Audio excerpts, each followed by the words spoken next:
Now welcome to another edition of News from Naboo with Thor's Lightning Takes. And let's get right to the news. All right, we're all familiar with who George R.R. Martin is, right? Never heard of him. No? Okay, never mind then. Cancel the video, we're done. Alright, well thanks done for here. watching. No, he's from Song of Ice and Fire / Game of Thrones, whatever you want to call it. Game of Thrones, House of the Dragon, the upcoming Duncan Egg. He's done some things, and those are just the more well-known stuff. Yeah. He's done other works as well that people really like. I think it's like the Wild Cards. He's done a lot. I think he did a lot even well before, obviously, Game of Thrones blew up. He called Andor this year's highlight. He's a wise man. He says that Tony Gilroy has done something rare in the franchise. He's done this mythic, grand scope, and that it is intimate, political, and unflinchingly honest. He posted all this on his Not a blog.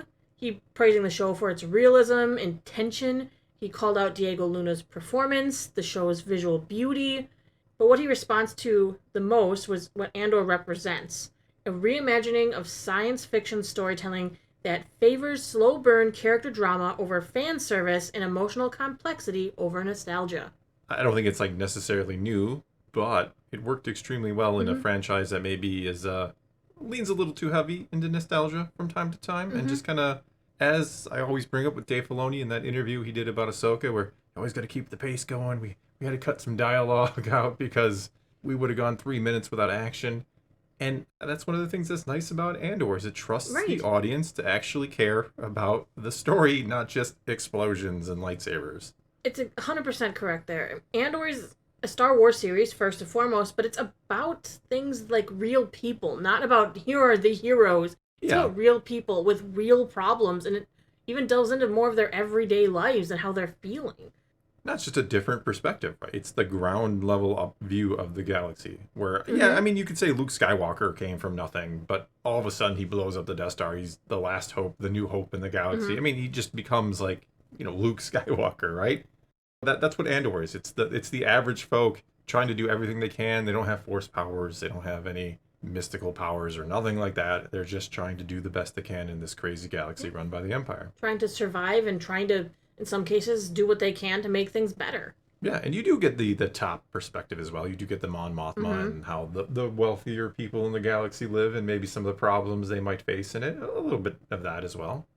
I'm going to go into what specifically he was talking about, because he kind of jumped around on some really interesting topics and things that I think you, Thor, will very much agree with. For context, his wife's name is Paris. Okay, so if he references Paris, it's not a city in France. Got it. It's been months since parents and I last went to the movies, but we finally got out of the house last week and bopped down to the Violet Crown to catch Superman. I'm glad we did. Soups and I are old friends, and this is one of the best Superman movies in a long time, maybe ever. This new Superman reminds me of the version I used to read about when I was a kid. The strange visitor from another planet who came to Earth with powers and abilities far beyond those of mortal men. There's been some great sci-fi on television as well. The Murderbot stories are always a lot of fun, and the TV show did them justice. I look forward to another series. Andor was this year's highlight, though. Far and away the best of the Star Wars spin-offs. Looked gorgeous. Diego Luna was first-rate, and there was a realism and tension to the story that was sadly lacking in most of the other spin-offs. It's nice to see someone doing science fiction right. I agree with everything, but maybe the best Superman ever, Christopher Reeve. Still cannot be touched in my book, but I get what he's saying, Well, because it does remind you more of the comic books, I think, than Christopher Reeve's portrayal, which is more grounded, you could try to say, in realism.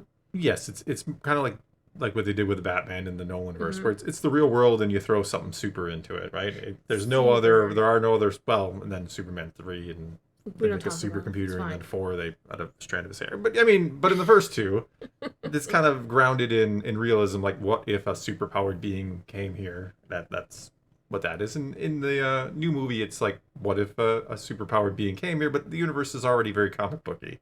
Right, because they are like, right, there's other heroes here too, and they set that all up in the opening crawl, so to speak.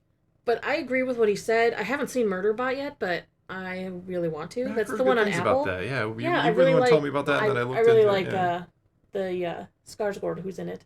Yes, who just bounced from one Skarsgård to another. Yes, he was in True Blood, which you very much enjoy. But I agree with him that Andor has been just a highlight, and I'm glad to see it getting recognition, that it's still, weeks after it's been finished, there are still people coming out and talking about how great it was. How is Disney supposed to top it? How are they supposed to like put on another show when everyone now is going to compare it to Andor? I don't know. I mean, that's the problem, isn't it? Like, what do you do for an encore? You produce maybe arguably the best written Star Wars ever. Perhaps. I mean, we can have a fun debate there.